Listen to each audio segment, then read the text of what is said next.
نحمده ونصلي على رسوله الكريم أما بعد فأعوذ بالله من الشيطان الرجيم بسم الله الرحمن الرحيم ووصى بها إبراهيم بنيه ويعقوب يا بني إن الله اصطفى لكم الدين فلا تموتن إلا وأنتم مسلمون صدق الله العظيم وقال النبي صلى الله عليه وسلم مروا أولادكم وهم أبناء 7 سنين واضربوهم عليها وهم أبناء 10 سنين أو كما قال النبي عليه الصلاة والسلام رب اشرح لي صدري ويسر لي أمري واحلل عقدة من اللسان يفقه قولي اللهم صل على سيدنا مولانا محمد في أول وأوسط وآخر كلامنا بلغ العلا بكماله كشف الدجى بجماله حسنت جميع خصاله صلوا عليه وآله. معزز سامعین اکرام، بھائیوں، بزرگوں، دوستوں، اللہ تبارک و تعالیٰ کا ایک ضابطہ، ایک قانون، ایک سنت چلی ہے کہ جب بھی دنیا میں کوئی بگاڑ آتا، خرابی آتی، دینی اعتبار سے، اخلاقی اعتبار سے، عقائد کے اعتبار سے، اعمال کے اعتبار سے، ایمان کے اعتبار سے، تو اللہ تبارک و تعالیٰ ان تمام برائیوں کو ختم کرنے کے لیے اپنے برگزیدہ بندوں کو، جن کو ہم نبی کہتے ہیں، انبیاء کو مبعوث فرماتا.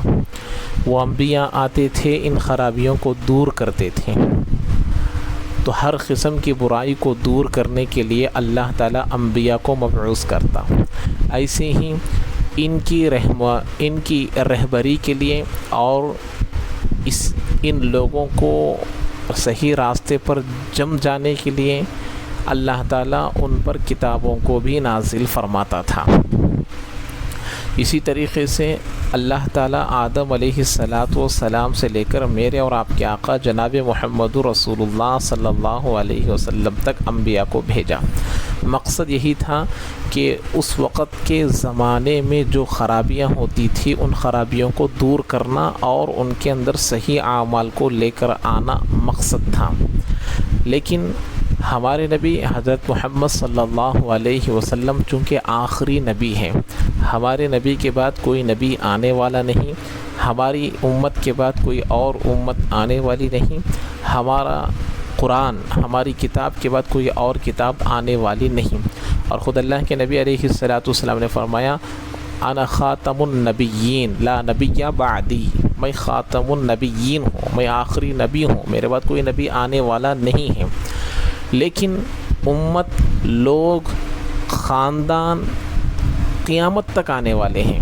تو اب اللہ تبارک و تعالیٰ اس فریضے کو، اس ذمہ داری کو اس امت کے ہر فرد پر یہ ذمہ داری ڈال دی کہ جو صحیح راستے کو جانتا ہے وہ صحیح راستہ دوسروں کو دکھلائے، جو ایمان کو جانتا ہے وہ دوسروں کو ایمان سکھلائے، جو نماز کو جانتا ہے وہ دوسروں کو نماز سکھلائے، جو دین کو جانتا ہے وہ دوسروں کو دین سکھلائے، جو عقائد کو جانتا ہے وہ دوسروں کو عقائد سکھلائے. تو جو برائیوں کو بچنا جانتا ہے وہ دوسروں کو برائیوں سے بچائے. تو یہ ذمہ داری اس امت کے ہر فرد پر ہے، اس کی استطاعت اور اس کی صلاحیت اور اس کے مقام کے اعتبار سے ہر ایک پر یہ ذمہ داری عائد ہوتی ہے. عالم ہے، مفتی ہے، حافظ ہے، تو ان کے اعتبار سے ان پر تبلیغ کا فریضہ ضروری ہوتا ہے. اور اگر کوئی آدمی عام آدمی ہے تو اس پر بھی تبلیغ ضروری ہے، اس کی صلاحیت کے اعتبار سے، اس کی استطاعت کے اعتبار سے، اس کی طاقت کے اعتبار سے، اس کی صلاحیت کے اعتبار سے. تو کسی کے لیے طریقہ متعین نہیں ہے، کسی کے لیے ایک طریقہ اور ایک منہج متعین نہیں ہے. اپنی اپنی حیثیت سے آدمی تبلیغ کر سکتا ہے. تو چونکہ اب ہمارے سامنے تاریخ موجود ہے، ہمارے سامنے پوری تاریخ موجود ہے، صحابہ کی جو جماعت تیار ہوئی وہ ایک فرد میرے اور آپ کے آقا جناب محمد رسول اللہ صلی اللہ علیہ وسلم کے محنت سے، سب سے پہلے حضرت ابو بکر، پھر حضرت ختیجہ، پھر حضرت علی، پھر حضرت زید، اس طریقے سے بڑوں میں، مستورات میں، عورتوں میں، غلاموں میں، بچوں میں ایمان کی تعداد بڑھنے لگی۔ تو بڑھنے لگنے کے بعد اللہ کے نبی علیہ السلام تمام کو اپنے فریضہ انجام دیتے ہوئے دوسروں کو ان کے فریضے کو سمجھائے، تو ہر ایک اپنے فریضے کو سمجھتا گیا۔ لیکن جب ان کے اوپر حالتیں آئی، اب جب بھی کوئی آدمی دین پر چلتا ہے، آدم علیہ السلام سے لے کر میرا اور آپ کے آقا جناب محمد رسول اللہ صلی اللہ علیہ وسلم تک کی تاریخ موجود ہے، پھر جب سے لے کر اب تک کی تاریخ موجود ہے، پھر اب سے لے کر قیامت تک تاریخ بنے گی، آئے گی۔ تو یہ یاد رکھیے، دین پر چلنے ہی سے حالات آتے ہیں، دین پر چلنے والوں پر ہی حالت آتے ہیں، اللہ کو ماننے والوں پر ہی حالتیں آتی ہیں، چونکہ اللہ نے خود فرمایا وَمَا نَقَمُوا مِنْهُمْ إِلَّا أَن يُؤْمِنُوا بِاللَّهِ الْعَزِيزِ الْحَمِيدِ، کہ یہ ان کے ساتھ جو انتقام لیتے ہیں، دشمنی جو کرتے ہیں، ان کے ساتھ جو برائی کا سلوک کرتے ہیں، یہ اسی وجہ سے کرتے ہیں کہ یہ ایک زبردست قدرت والے اللہ پر ایمان لے کر آئے ہیں۔ اگر ایمان سے ہٹ جائیں گے نعوذ باللہ، اگر دین سے ہٹ جائیں گے نعوذ باللہ، اگر نبی کے طریقے سے ہٹ جائیں گے نعوذ باللہ، تو ہماری دشمنی، ہم سے جو دشمنی کرنے والے ہیں، ہمارے سے جو بغض رکھنے والے ہیں، سب کی دشمنی، سب کا حسد، ہر ایک کی دشمنی ختم ہو جائے گی، سب کی دشمنی ختم ہو جائے گی، سب کی عناد ختم ہو جائے گی۔ وجہ صرف یہی ہے کہ ہم ایک اللہ کو ماننے والے ہیں، اسی بنا پر یہ تمام چیزیں چلتی ہیں۔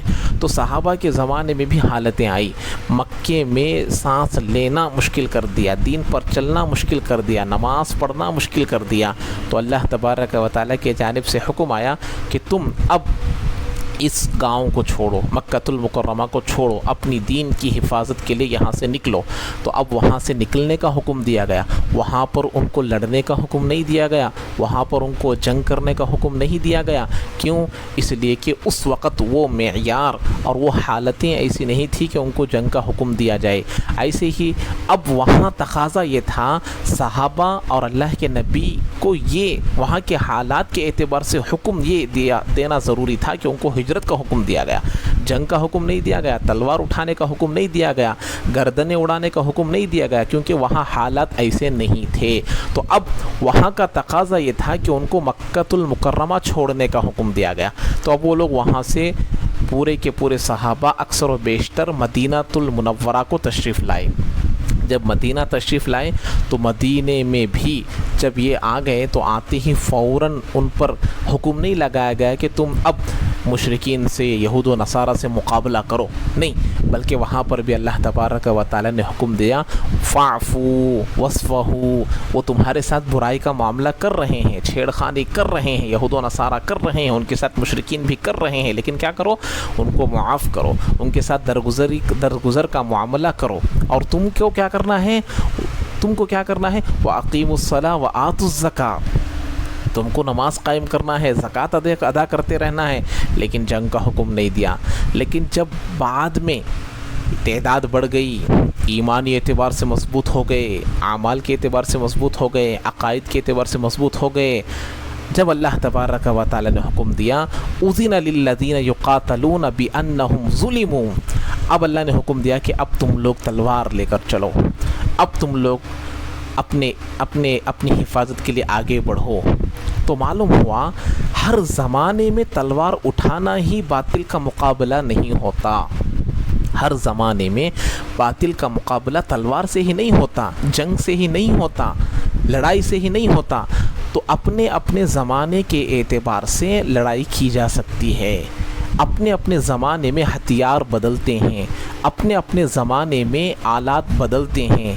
جیسے بسا اوقات کتابی اعتبار سے کوئی آدمی ایسا آیا کہ جو ہمارے مقابلے میں غلط سلط کتابیں لکھ رہا ہے، تو اب اس زمانے میں اس کا مقابلہ، اس کے مقابلے میں صحیح کتاب لکھنا، تو یہ کتاب لکھنا اس کے مقابلے میں جہاد کرنا ہے، کتاب کے ذریعے سے اس کے مقابلے میں مقابلہ کرنا ہے اور اس کو روکنا ہے اور اس کا مقابلہ کرنا ہے۔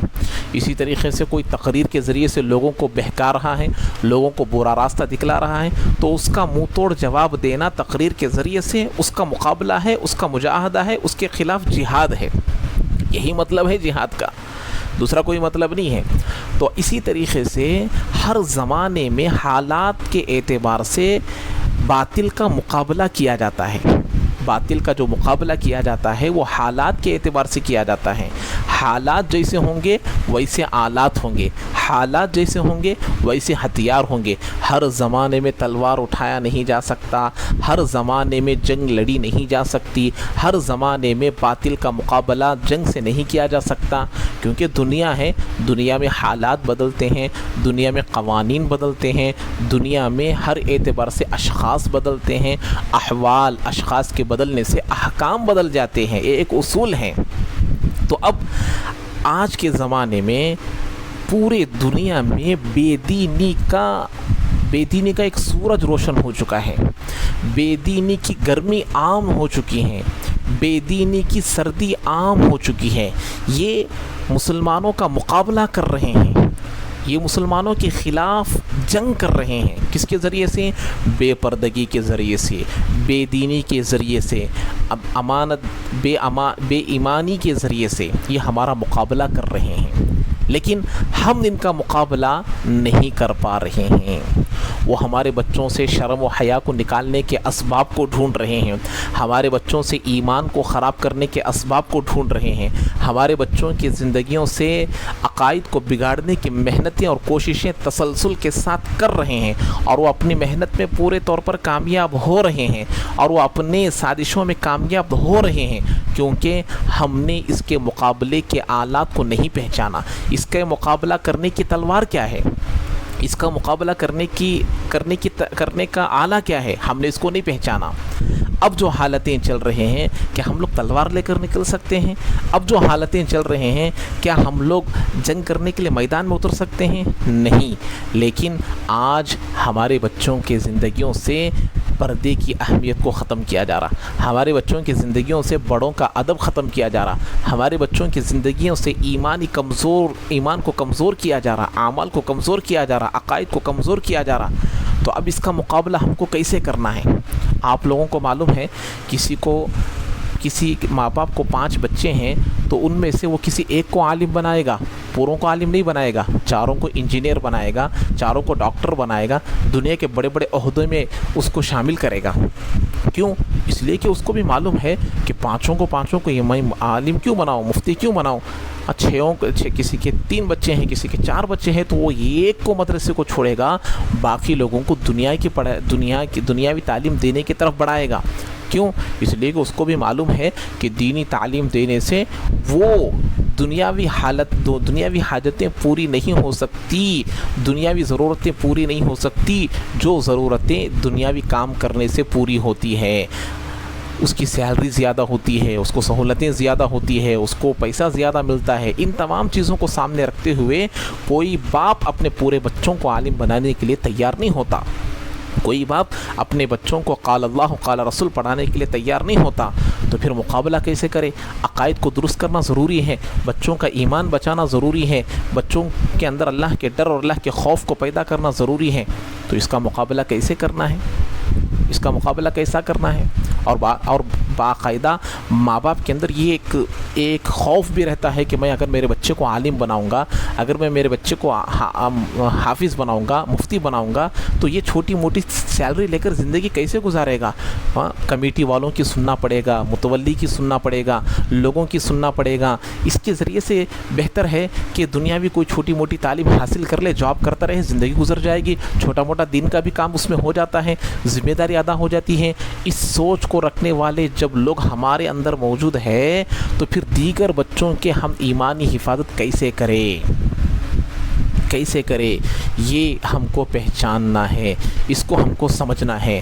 آج ہمارے بچے جن ماحول میں جا کر پڑھ رہے ہیں، آج ہمارے بچے جن ماحول میں جا کر آ رہے ہیں، آپ کا بچہ آپ کے گھر میں رہتے ہوئے وہ آپ سے اگر دین کی باتوں کو، دین کے ماحول کو نہیں سن پا رہا ہے، نہیں سمجھ پا رہا ہے، تو سمجھیے ہمارے بچوں کے اندر کفر پنپ رہا ہے، ہمارے بچوں کی زندگیوں میں بے ایمانی اور ایمان سے دوری، اعمال سے دوری، اللہ سے دوری، نبی سے دوری ان کے دلوں میں فون کے ذریعے سے، تعلیم کے ذریعے سے اور دنیاوی ماحول کے ذریعے سے ان کے دلوں میں یہ چیزیں ایسی بڑھ رہی ہیں جیسے ہمارے جسموں میں ناخون بڑھتے ہیں اور اس کا احساس ہم کو نہیں ہوتا، جیسے ہمارے سروں میں بال بڑھتے ہیں اور اس کا ہم کو احساس نہیں ہوتا۔ لیکن جب 8 دن ہو جاتے ہیں، آج جمعہ کا دن ہے، میں ناخن نکالتا ہوں تو اگلے جمعہ کو وہ کاٹنے کے قابل ہو گئے رہتے ہیں، حالانکہ احساس نہیں ہوتا کہ ہفتے کے دن کتنا بڑا، اتوار کے دن کتنا بڑا، پیر کے دن کتنا بڑا نہیں معلوم ہوتا۔ جب 8-10 دن ہو جاتے ہیں تو محسوس ہوتا ہے کہ اب ناخنوں کو کاٹنے کے برابر بڑے ہو گئے ہیں، بال محسوس نہیں ہوتا۔ آج میں بال کاٹ کر آیا ہوں، 1 مہینہ 2 مہینے ہوتے ہی وہ بالوں کو دوبارہ کاٹنے کی ضرورت پڑتی ہے، لیکن اتنے بڑے کب بڑے ہیں احساس تک نہیں ہوتا۔ ایسے ہی ہمارے بچوں میں کفر ایسے بڑھ رہا ہے کہ اس کا احساس تک ہم کو نہیں ہو رہا، نافرمانی، ماں باپ کی نافرمانی، بے پردگی ایسے بڑھ رہی ہیں کہ اس کا ہم کو احساس تک نہیں ہوتا۔ لیکن جب وہ 18 سال 20 سال جوانی کو پہنچتے ہیں تو اب ان کے اندر جو کفر پنپ رہا تھا، ان کے اندر جو نافرمانی، ایمان کی کمزوری جو پنپ رہی تھی، جو پیدا ہو رہی تھی، اب وہ ظاہر ہونے لگیں گی، نافرمانی کے ذریعے سے ظاہر ہوں گی، کسی بھی طریقے سے ظاہر ہوں گی، لیکن اس وقت پورا کا پورا نکل گیا ہوگا۔ وہ وقت نکلنے سے پہلے ہم ہمارے بچوں کو اپنے گھر میں ایسے ماحول کو پیدا کریں، اور سب سے پہلا ذریعہ، سب سے پہلا اس کا مقابلہ آج کے زمانے میں، جیسے میں بتایا، ہر زمانے میں جنگ کا ایک ہی طریقہ نہیں ہوتا، قلم بھی ایک مقابلہ کرنے کا آلہ ہے، وہ بھی ایک تلوار ہے، زبان یہ بھی ایک تلوار ہے۔ ایسے ہی آج کے زمانے میں سب سے بڑی تلوار اس سے بچانے کے لیے وہ ہمارے مکاتب ہے کہ اپنے بچوں کو پابندی کے ساتھ اپنے علاقے کے مکاتب میں، معتبر مکاتب میں ان کو بھیجنے کی کوشش کرے، ان کو اللہ کی محبت، اللہ کا ڈر، نبی کی محبت، نبی کی عظمت ان کے دلوں میں پیدا کرے، اعمال کی عظمت ان کے دلوں میں پیدا کرے، اللہ کا ڈر اور اللہ کا خوف ان کے دلوں میں پیدا کرے، اور ان کے دلوں میں ایسی چیزوں کو پیدا کریں بچپن سے ہی، پردے سے محبت، بچپن سے ہی اللہ سے محبت، بچپن سے ہی بے پردگی سے محبت، بچپن سے ہی بے حیائی کے مناظر کو دیکھنا ان کو ناپسند ہو، ایسے ماحول کو ہم پیدا کریں۔ ایسے ماحول کو ہم پیدا کریں گے تو اب بچے کے اندر گناہوں کی نفرت پیدا ہوگی، نافرمانی کی نفرت پیدا ہوگی، اور شرک و بدعت سے نفرت پیدا ہوگی، ورنہ ان کے اندر غیر محسوس طریقے سے ہم تو مسلمان ہیں کیونکہ ہم مسلمان گھروں میں پیدا ہوئے اس لیے ہم مسلمان ہیں، اگر ہم کرسچین میں پیدا ہوتے تو کرسچین ہو جاتے، اگر ہم ہندو گھرانے میں پیدا ہو جاتے تو ہندو بن جاتے۔ یہ بھی ایک طرح ایک بائی چانس، مذہب کوئی اختیاری چیز نہیں ہے، مذہب کوئی جس خاندان میں پیدا ہوئے، جس خاندان میں پیدا ہوتے ہیں اس اعتبار سے مذہب آدمی اختیار کر لیتا ہے۔ ایسے عقیدے ہمارے بچوں کے اندر پیدا ہو جاتے ہیں۔ ہم اپنے بچوں کو چھوٹی چھوٹی مثالیں دے کر اپنے گھروں میں دینی ماحول کو پیدا کریں، اپنے گھروں میں جو آلات دین سے دور کرنے کے ہیں، ہمارے گھروں میں جو اللہ کے دین سے دور کرنے کے اسباب ہے، ان اسباب سے ہمارے بچوں کو بچائے، اور ایسے ماحول سے، ایسی دوستی سے، ایسی عادتوں سے اپنے بچوں کو پورے طور پر دور رکھے جن سے ان کا فیوچر بگڑ سکتا ہے، جن سے ان کے اندر خرابی آ سکتی ہے، جن سے ان کے اندر اللہ کی نافرمانی آ سکتی ہے، ان تمام اسباب کو ان سے دور رکھے۔ اور دوسری بات یہ ہے کہ اپنے بچوں کو پیار دے، اپنے بچوں کو محبت دے, اپنے بچوں کے اندر وہ چیزوں کو پیدا کرے, ان کو گھروں میں آنا ایسا, اسکول سے ان کو گھروں میں آنا ایسا محسوس ہوتا ہو جیسے کہ مومن کو جنت میں جانا محبوب ہے. کہ ہمارے بچے گھروں کو ایسا آئے کہ وہ کب ہوگا, جب ماں باپ ان کو خوشی سے بات کریں گے, جب ماں باپ ان کو پیار محبت سے بات کریں گے, جب ماں باپ ان کو وہ خوشیاں, وہ ماحول, وہ چیزیں ان کو گھر میں مرحمت فرمائیں گے جو ان کو دنیا میں کہیں اور نہیں ملیں گی. ورنہ آج یہی ساری بچیاں جو غیروں کے ساتھ چلی جاتی ہیں, ان کو جب پوچھا جاتا ہے کہ تم نے اس قدم کو کیوں اٹھایا, تم نے اتنا بڑا غلط کام کیوں کیا, تو وہ جواب یہی دیتے ہیں کہ ہم کو جو محبت گھر میں ملنی تھی وہ ہم کو نہیں ملی, وہ محبت ہم کو یہاں ملی ہے. اپنے بچوں کی چھوٹی چھوٹی باتوں پر تعریف کرنا سیکھے, اپنے بچوں کو پیار دینا سیکھے, اپنے بچوں کو محبت کرنا سیکھے. جب ان کے دلوں میں آپ کی محبت, آپ کی عظمت بیٹھ جائے گی, آپ کے خلاف ایک قدم وہ نہیں اٹھائیں گے. ورنہ اپنے بچوں پر چڑچڑانا, اپنے بچوں پر غصہ کرنا, اپنے بچوں کو گالیاں دیتے رہنا, ٹوکتے رہنا, برا بھلا کہتے رہنا, اب ان کو ایسا محسوس ہوتا ہے گھر میں جانا ان کو پسند نہیں ہوتا, گھر میں آنا ان کو پسند نہیں ہوتا. ایسی چیزوں سے ہمارے بچے بگڑ جاتے ہیں, ایسی چیزوں سے ہمارے بچے راستہ بھٹک جاتے ہیں. اس لیے آپ لوگ اپنے بچوں کو, ہر ایک آدمی اپنے بچوں کو پیار دینا سیکھے, ان کے لیے وقت کو نکالے, ان کے لیے موبائلوں میں وقت گزارنے کے بجائے بچوں کے ساتھ وقت گزارے. بچوں کو پوچھے کہ آج کلاس میں کیا پڑھے بیٹے, آج کیا پڑھائے ہیں, تم نے کیا سیکھا ہے. اس طریقے سے ان کے ساتھ باقاعدہ روزانہ اپنے ٹائم ٹیبل میں بچوں کے ساتھ گزارنے کے لیے کچھ وقت نکالنے کو ضروری سمجھے. یہ آپ کے بچوں کے فیوچر کے بننے کے لیے سب سے بڑا ذریعہ اور سبب ہے. تو اسی لیے آپ لوگ اس کو سمجھیں کہ اپنے بچوں کو مکاتب سے جوڑے, دینی ماحول سے جوڑے, اور ان کو بتائیں کہ ہم بائی چانس اسلام میں پیدا نہیں ہوئے ہیں, اگر ہم دوسرے مذہب میں پیدا ہو جاتے تو وہ بن جاتے. اس عقیدے کو ان سے دور کرے, ان کو ایک چھوٹی سی مثال دے. آپ کے اسکول میں جو ایچ ایم ہے کتنے ہیں بیٹے, ایک ہے, دو ہے, ایک ہی ہے. دو ہو جائیں گے تو کیا اسکول چل پائے گی. ایک ایچ ایم بولیں گے کل 8 بجے اسکول کو آ جاؤ, ایک ایچ ایم بولیں گے 8:30 کو آ جاؤ, تو ایک ایچ ایم سے دنیا چلتی ہے, اسکول چلتی ہے. ایسے ہی دنیا بھی ایک ہی اللہ سے چلتی ہے. 2 اللہ ہو جاتے ہیں تو دنیا نہیں چل پاتی. جیسے آپ کے گھر میں آپ کے ابو ہیڈ آف دی فیملی ہے, جس کی وجہ سے گھر اس طریقے سے چل رہا ہے. آپ کے ابو جو بولتے ہیں میں سنتی ہوں, کیونکہ وہ ہیڈ آف دی فیملی ہے, اور ابو ایک گھر کے ہیڈ آف دا فیملی ہونے کی وجہ سے گھر اتنے طریقے سے چل رہا, اچھے طریقے سے چل رہا ہے. ہیڈ آف دا فیملی 2 ہو جائیں گے, گھر اچھے طریقے سے نہیں چل پاتا.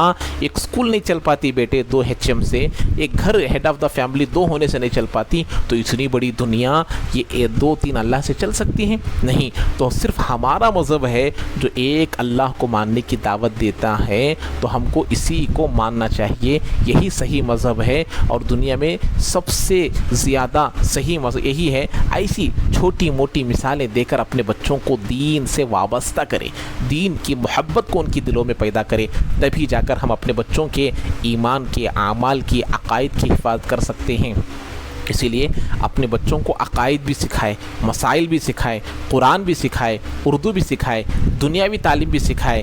ایسے ہی برے ماحول سے, برے کلچر سے, بری چیزوں سے, برے ویڈیوز سے, برے فلموں سے, برے شارٹس سے, ان تمام چیزوں سے اپنے بچوں کو بچانے کی کوشش کریں. اپنے بچوں کو عادی نہ بنائیں ان چیزوں کا. ان چیزوں کو آج ہم سمجھتے ہیں کہ ہم اپنے بچوں کو خوش رکھنے کے لیے کر رہے ہیں, اپنے بچوں کو خوشی کا سبب بنا رہے ہیں. آپ مجھے بتائیے, کیا ہم بے دینی کے اسباب کے ذریعے سے اپنے بچوں کو خوش کر کر کیا ہم ان کے فیوچر کو صحیح بنا سکتے ہیں؟ آپ بتائیے. اور وہ بھی ایسی چیزوں کی خوشی جن میں فیوچر کے بگڑنے میں رائی کے دانے کے برابر بھی شک نہیں ہے. ان چیزوں سے فیوچر کے بگڑنے میں کوئی شک و شبہ نہیں ہے. لیکن وہی ہماری دینی تعلیم کو دیجیے, دنیاوی تعلیم کے ساتھ دینی تعلیم کو دیجیے, اس میں آپ کے بچے کے فیوچر کے بگڑنے کا کوئی شک و شبہ ہے نہیں ہے. نبی کے طریقوں کو سکھلائیے. دیکھیے چھوٹی چھوٹی کتابیں, اردو کی پہلی, اردو کی دوسری, اس طریقے سے جو چھوٹی چھوٹی کتابیں ہیں ان میں کتنے اچھی اچھی باتیں لکھی ہوئے ہیں. ان باتوں کو بھی اگر ہم سمجھا دیں گے, ہمارے بچوں کے اندر وہ اخلاق پیدا ہوں گے جو دوسرے بچوں میں آپ کو دیکھنے کے لیے نہیں ملیں گے. تو اس لیے اپنے بچوں کی پوری فکر کرے، اپنے بچوں کے اندر مکاتب کو بھیجنے کی کوشش کرے اور اپنے بچوں کے ساتھ وقت گزارنے کو لازم سمجھے، ان کی تعریف کرے اور ان کو بسا اوقات مہینے میں 1 مرتبہ یا 2 مہینے میں 1 مرتبہ ان کو سیر کرائے، ان کو پکنک پر لے کر جائے، ان کو پھرائے، ہر قسم کی ان کو خوشی دینے کی کوشش کرے۔ آج ماں باپ اپنے بچوں کے لیے سب کچھ کرنے کے لیے تیار ہے، لیکن ان کو وقت دینے کے لیے تیار نہیں ہے، ان کو تربیت کرنے کے لیے تیار نہیں ہے۔ ماں باپ کے لیے ضروری ہے، ماں پکانے میں، گھر کو سنبھالنے میں بزی ہو جاتی ہے، باپ کمانے میں بزی ہو جاتا ہے، بچے آوارہ بن جاتے ہیں، بننے کی وجہ خود ماں باپ ہوتے ہیں۔ تو اسی لیے آپ یہ کوشش کریں، یہ نیت کریں کہ ہم اپنے بچوں کے لیے وقت کو نکالیں گے اور ان کے ساتھ ساتھ پورے طور پر ان کی تربیت کرنے کی کوشش کریں گے۔ ورنہ آج باطل ہمارے گھروں میں آ چکا ہے، باطل ہمارے ہاتھوں میں آ چکا ہے، باطل ہر اعتبار سے آپ کو معلوم ہے کہ یہ دنیا جب سے ترقی ہو رہی ہے، لوگ سمجھ رہے ہیں ترقی ہو رہی ہے، یہ ترقی نہیں ہے، یہ تنزلی ہے۔ اور دوسری بات، تنزلی اس ترقی کا سب سے بڑا نقصان اگر کسی قوم کو ہوا ہے تو مسلمان قوم کو ہوا ہے۔ کیوں؟ اس لیے کہ دوسری قوموں کے پاس کچھ تھا ہی نہیں جو انہوں نے کھویا ہے، لیکن مسلمانوں کے پاس سب کچھ تھا، انہوں نے اس ترقی سے سب کچھ کھو دیا۔ ان میں سے مسلمانوں کے پاس حیا تھی، آج مسلمانوں کے پاس حیا نہیں ہے۔ مسلمانوں کے پاس ایمانداری تھی، آج مسلمانوں کے پاس ایمانداری نہیں ہے۔ مسلمانوں کے پاس امانت داری تھی، امانت داری نہیں ہے۔ مسلمانوں کے پاس پاک دامنی تھی، آج پاک دامنی نہیں ہے۔ اسی لیے ہمارے لیے ضروری ہے کہ ان چیزوں کو سمجھے۔ اسی طریقے سے اپنی بیوی کو بھی پیار دے، محبت دے، ان کے ساتھ بھی وقت کو گزارے، ورنہ 3 بچے والی ماں ایک دوسرے کے ساتھ بھاگ جائے، یہ کیسے ممکن ہو سکتا ہے؟ جب اس سے بھی سوال کیا گیا تو اس کا بھی جواب یہی تھا کہ مجھے وہ محبت میرے شوہر سے نہیں ملی جو محبت مجھے جس کے ساتھ میں بھاگ کر آئی ہوں، اس سے مجھے وہ محبت مل گئی ہے جو محبت میں میرے شوہر سے چاہتی تھی۔ تو صرف اپنی جسمانی خواہش کو پورا کرنے کے لیے بیویاں ہیں یہ نہ سمجھے، وہ رفیق حیات ہے، وہ شریک حیات ہے، وہ لائف پارٹنر ہیں، ان کے ساتھ بھی وقت کو گزارے، ان کو بھی وقت دیا کرے، ان کے ساتھ بھی اپنے اچھے برے کو ان کے ساتھ شیئر کرے اور ہر اعتبار سے ہر ایک کے ساتھ پیار محبت کے ساتھ رہنے کی کوشش کرے۔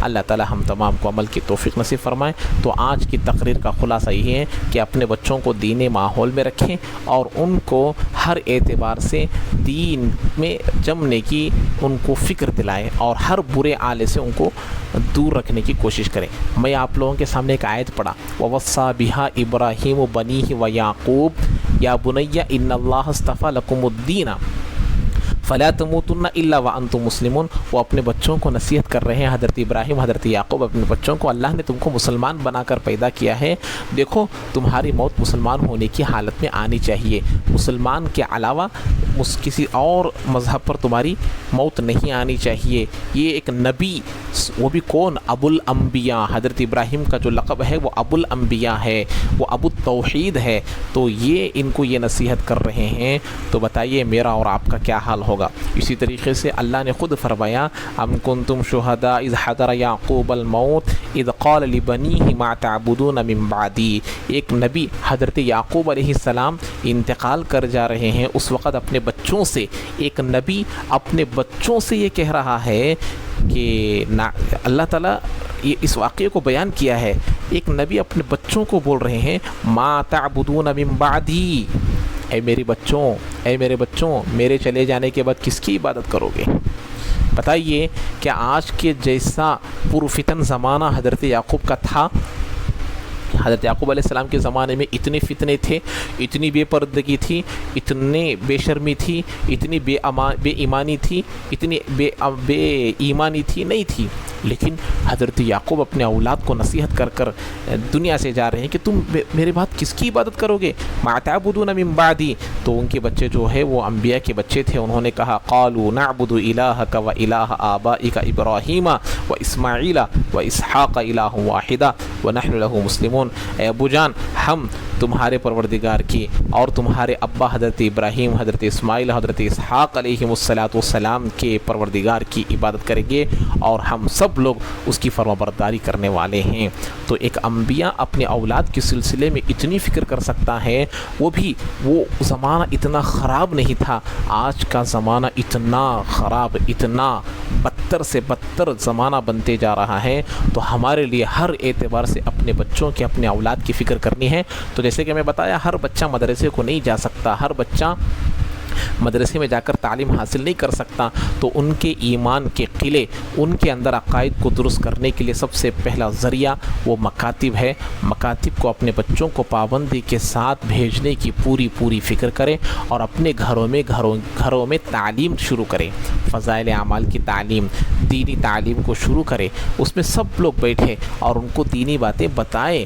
ایک ماحول اگر ہم بنائیں گے تو بچوں کا مزاج ہی وہی بن جائے گا، ورنہ ہم اپنے بچوں کے پیچھے پڑھ کر ان کے خواہشات کو پورے کرنے کے پیچھے پڑیں گے۔ آپ لوگ اپنے بچوں کو فیوچر میں جیسا دیکھنا چاہتے ہیں، آپ کو ویسا پہلے بننا ہے، تو آپ کو ان آلات سے، ان چیزوں سے دور رہنا ہے۔ ہم خود اپنے بچوں کے پاس سامنے گھنٹوں اگر فون استعمال کریں گے تو ہمارے بچے اس سے ڈبل فون استعمال کرنے والے بن جائیں گے۔ تو ہم اپنے بچوں کو فیوچر میں جیسا دیکھنا چاہتے ہیں، ہم کو پہلے ویسا بننا ہے اور اس طریقے سے اپنی زندگی کو بدلنا ہے، جب جا کر ہم اپنے بچوں کو اس طریقے سے آگے دیکھ سکتے ہیں۔ ورنہ ہمارے بچوں کے اندر وہ چیزیں، اسی لیے بتاتے ہیں نا، بچپن میں آرڈر سے زیادہ ہماری ایکٹیویٹیز سے ان کے اندر تبدیلی آتی ہے۔ ہم لوگ جو آرڈر کرتے ہیں وہ وقتی طور پر ہوتا ہے، لیکن ہم لوگ جو کرتے ہیں اس کو دیکھ کر وہ زیادہ کرنے والے بنتے ہیں۔ اسی لیے ہم لوگوں کے اندر بھی تبدیلی لے کر آنا ہے۔ اللہ تعالی ہم تمام کو عمل کی توفیق نصیب فرمائے۔